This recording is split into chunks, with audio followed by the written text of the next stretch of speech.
বন্ধুরা, অন্নপূর্ণা যোজনার টাকা ইতিমধ্যে অনেকের ব্যাংক অ্যাকাউন্টে ঢুকতে শুরু করে দিয়েছে। কিন্তু এবার রাজ্যের বেকার যুবক যুবতীর মধ্যে সবচাইতে বড় প্রশ্ন, যুবশক্তির টাকা কবে থেকে ঢুকবে আর নতুন করে ফর্ম ফিল আপ কবে থেকে শুরু হবে। বিশেষ করে যারা নতুন করে আবেদন করতে চাইছেন তাদের জন্য আজকে ভিডিওটা একদম কিন্তু গুরুত্বপূর্ণ। কারণ সরকারের পক্ষ থেকে যুবশক্তির প্রকল্প নিয়ে বড় ঘোষণা করা হয়েছে এবং অক্টোবর 2026 থেকে এই প্রকল্পের সুবিধা দেওয়ার জন্য কথা জানানো হয়েছে। তাহলে ফর্ম ফিল আপ কি সেপ্টেম্বর থেকে শুরু হবে?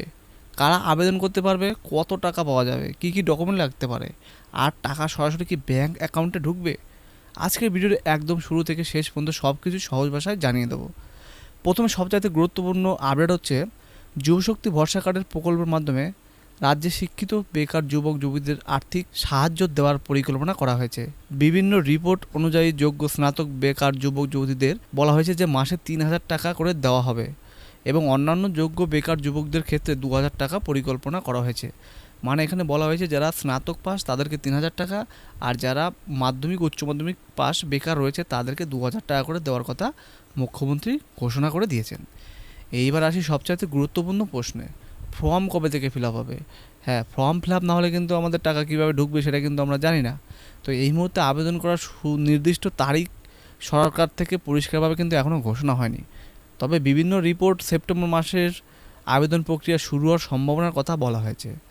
অর্থাৎ সেপ্টেম্বর অক্টোবর মাসটা যুবশক্তি আবেদনকারীদের জন্য অত্যন্ত গুরুত্বপূর্ণ হতে চলেছে। তাই এখন থেকে প্রয়োজনীয় কাগজপত্র আপনারা কিন্তু গুছিয়ে রাখুন, কারণ ফর্ম ফিল আপের সময় এই কাগজগুলো কিন্তু অবশ্যই লাগবে। আচ্ছা, কী কী লাগবে সেটা একটু বলে দিই।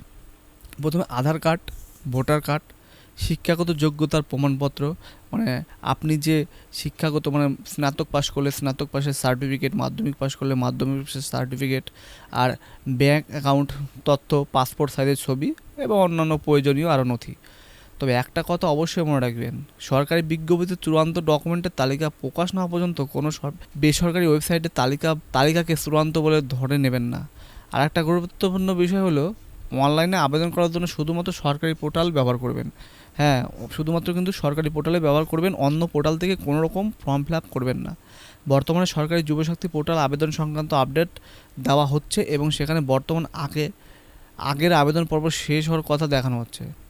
তাই কেউ কিন্তু এই ভুলটা করবেন না, অন্য কোনো পোর্টাল থেকে যুবশক্তির ফর্ম ফিল আপ করবেন না। যুবশক্তির ফর্ম এখনই যুবশক্তির ফর্ম এখনই খুলে গেছে, আমাকে টাকা দিন, আমি আপনার ফর্ম ফিল আপ করে দেবো। তাহলে কিন্তু সাবধান, এরকম প্রলোভনে কখনোই পা দেবেন না। কোনো অচেনা ওয়েবসাইটে নিজের আধার, ব্যাংক তথ্য, ওটিপি দেবেন না।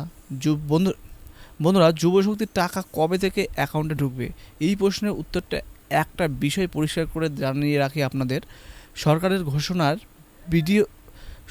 ঘোষণা ভিত্তিতে অক্টোবর 2026 থেকে প্রকল্পটি চালু হওয়ার কথা বলা হয়েছে, কিন্তু প্রত্যেক আবেদনকারী অ্যাকাউন্টে ঠিক কোনো তারিখ প্রথম কিন্তু প্রত্যেক আবেদনকারী ঠিক কবে থেকে টাকা ঢুকবে সেটা আবেদন যাচাই না বা অনুমোদন প্রক্রিয়ার উপর নির্ভর করবে। অর্থাৎ শুধু ফর্ম ফিল আপ করলেই সঙ্গে সঙ্গে যে টাকা ঢুকবে এমনটা কিন্তু নয়। প্রথমে আবেদন, তারপরে তথ্য যাচাই, যোগ্যতা যাচাই এবং আবেদনের পর ডিবিটির মাধ্যমে ব্যাঙ্ক অ্যাকাউন্টে টাকা ঢোকার সম্ভাবনা রয়েছে। তাই এখন আপনার কাজ কি? প্রথমত প্রয়োজনীয় সমস্ত ডকুমেন্ট একদম সুন্দর করে গুছিয়ে রাখুন। দ্বিতীয়ত নিজের ব্যাঙ্ক অ্যাকাউন্ট এবং আধারের তথ্য ঠিক আছে কিনা সেটা একটু দেখে নিন।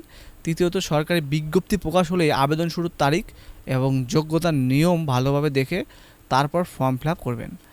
আর চতুর্থ, আমাদের চ্যানেলটি সাবস্ক্রাইব করে রাখুন, কারণ যুবশক্তির ফর্ম ফিল আপের নির্দিষ্ট তারিখ, অফিসিয়াল লিঙ্ক এবং আবেদন পদ্ধতি সরকারিভাবে প্রকাশিত হলেই আমরা কিন্তু আমাদের চ্যানেলে ভিডিও আপলোড করব। তাহলে বন্ধুরা, আজকের ভিডিও থেকে মূল কথা একটাই, যুবশক্তির টাকা নিয়ে অপেক্ষা করছেন যারা, তাদের জন্য অক্টোবরের মাসটি অত্যন্ত গুরুত্বপূর্ণ। আর সেপ্টেম্বর মাসে আবেদন প্রক্রিয়া শুরু হওয়ার সম্ভাবনা থাকলেও নির্দিষ্ট সরকারি তারিখ এখনও অপেক্ষায় রয়েছে। তাই কোনো গুজবে কান দেবেন না এবং কোনো সরকারি সাইটে টাকা দিয়ে আবেদন করবেন না। ভিডিওটি যদি আপনাদের কাজে লাগে তাহলে অবশ্যই লাইক করবেন, বন্ধুদের সঙ্গে শেয়ার করবেন এবং একদম সরকারি প্রকল্পের সঠিক আপডেট পেতে আমাদের চ্যানেলটিকে সাবস্ক্রাইব করে পাশে থাকবেন। ধন্যবাদ, দেখা হচ্ছে পরবর্তী ভিডিওতে।